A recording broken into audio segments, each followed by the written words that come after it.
321, 322, 23, 24, 25, 26, 27, 28, 29, 30, 31, 32, 33, 34, 35, 36, 37, 38, 40, 41, 42, 43, 44, 45, 46, 47, 48, 49, 50, 51, 52, 53, 54, 55, 57, 59, 60, 61, 62, 63, 64, 65, 67, 68, 69, 70, 71, 72, 73, 74, 75, 76, 77, 78, 80, 81, 82, 83, 85, 86, 87, 88, 89, 90, 91, 92, 94, 95, 96, 97, 98, 99, 400! 1, 2, 3, 4, 5, 6, 7, 8, 10, 12, 13, 14, 15, 16, 17, 18, 19, 20, 21, 22, 23, 24, 26, 27, 29, 30, 32, 36, 40, 41, 42, 43. Wow! 44, 45, 46, 7, 48, 50, 51, 52, 54, 56, 57, 59, 60, 61, 62, 63, 64, 65, 66, 67, 68, 69. 469 lang. Sabi nila 500. 469. Wow, what a view. Amazing view. Highly recommended po. Punta po kayo dito sa Kamsur. Whew. Ay, shucks. Breathtaking. Amazing. What a view. Whew. Hanapin nyo lang po to. Jonor. I love Jonor. Huh. Whew. Amazing. Ah. Wow. Wow. Saan pa kayo mga karating pag pumunta pa ako doon? Wow. Amazing. Ay. Dito tayo sa puso. Dito tayo sa puso.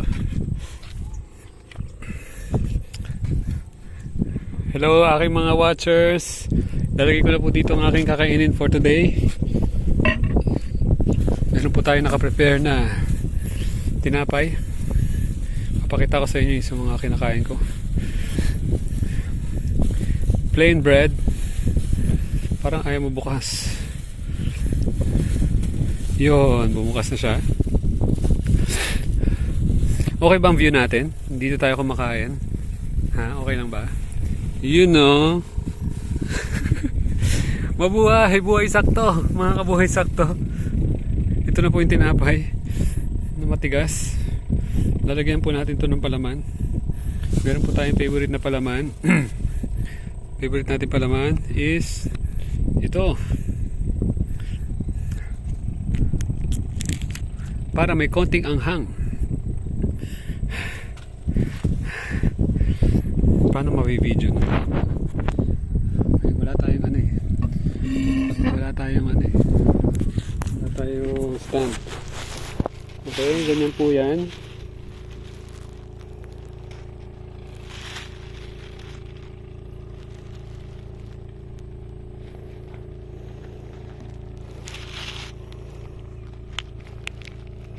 See? Ganyan lang po kadali. Meron na po tayong dinner. Medyo dinner na medyo tawag dyan, merienda. Sarap naman magmerienda ng ganito ang view. Amazing. Nasa gitna po tayo ng puso. Kumakain. Enjoying the view. Sa oras na maganda talaga mag video pag mga ganitong oras. Alas 4.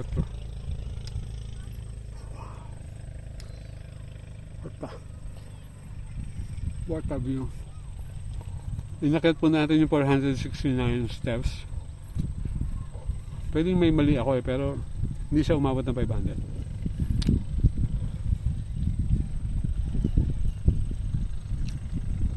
Wow, amazing. Lobahan. Awal pa to.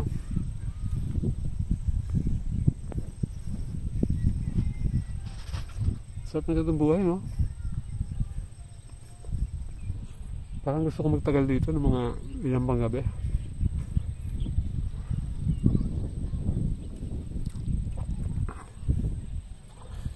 Thank you, Abba, sa aking experience for today. Nakapag-bike po tayo, nakakain po tayo ng masarap, at nakarating po tayo sa malayong lugar. Nandito po ito sa Camarines Sur, sa may Siruma. I highly recommend na punta po kayo dito. Kasi ito lang po ang lugar na napaka peaceful. Kanina pagdating ko ang dami-daming tao. Pero dahil linggo ngayon, bumalik ako ng after 2 hours, biglang naubos ang tao. So, feel ko na ako na may-ari na ng buong resort na to.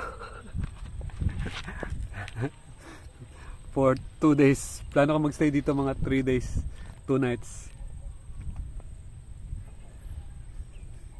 Kompleto po tayo, dala po natin yung tent. Ang challenge na natin yung pagkain na healthy. Bukas maghanap ako ng mga prutas na pwedeng kainin dito.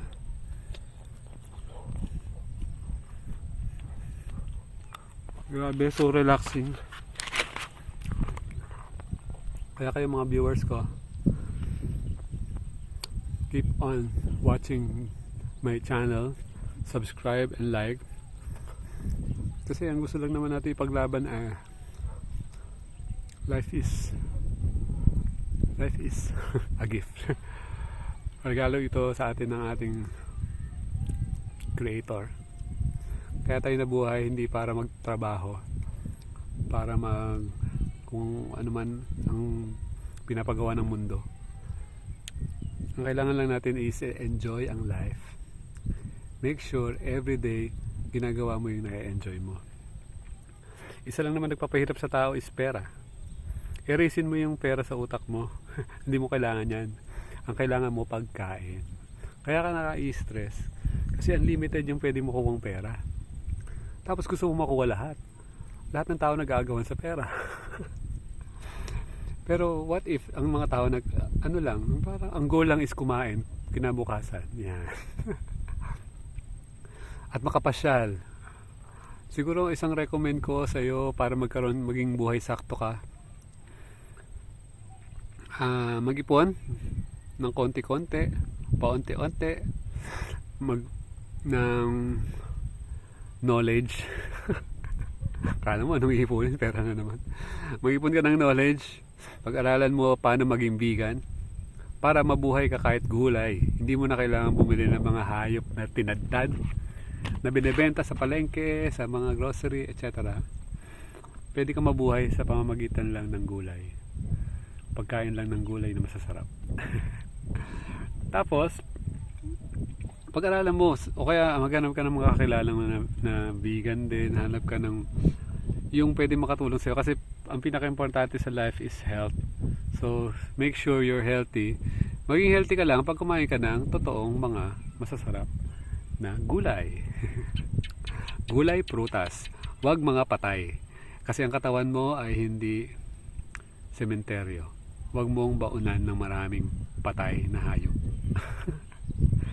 Lahat ng hayop, isda, lahat ng klaseng hayop, hindi yan maganda sa katawan. Kasi ang katawan po natin is designed to be herbivore, hindi po tayo carnivores. Okay, malinaw ba sa inyo yan? Yan talagang first step. Kasi yan yung una kong ginawa na dinesisyonan ko noong 2013. So ikaw, desisyonan mo na rin ngayon. Isa pa sa napakagandang desisyon na ginawa ko is bumili ako ng bike 2020. So 4 years na ako nagbabike. Very minimal ang gastos. At least makakagala ka na sa ibang lugar. Galing po akong, taga Cavite po ako, pero bakit nandito po ako sa Kamsur? Nagbike po ako dito bago ako nakarating dito sa kinatatayuan ko, umabot po ako ng 9 days. First day, shout out. Doon ako sa Sariaya kay Natin. Second day, nandun kami sa Kalawag. Third night, doon sa Naga. Fourth night, basta ang dami. Basta importante dito na po tayo. Ika 9 days na po natin. Dahil sa sobrang ganda ng view dito, parang ayaw ko nang umalis. Dito na ako. I-enjoy ko to ng isang mahaba-habang stay. Amazing view.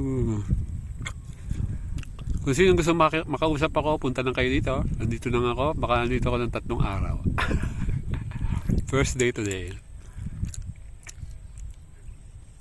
3 araw, 2 nights, pwede na yun. Baka balik ako ng Naga ng Tuesday. Wow, this is life. Thank you, Abba. Thank you, my father, sa experience na ito. Thank you, Abba. Ganda ng sky, oh. Perfect na perfect ang day. So, huwag nyo kalimutan. Pag-aralan nyo maging vegan. Pag-aralan nyo mag-bike. Yung mga bike, mura lang. May mabibili ka kahit mga more or less 10,000, maganda na yan. Maganda na, makakarating ka na dito.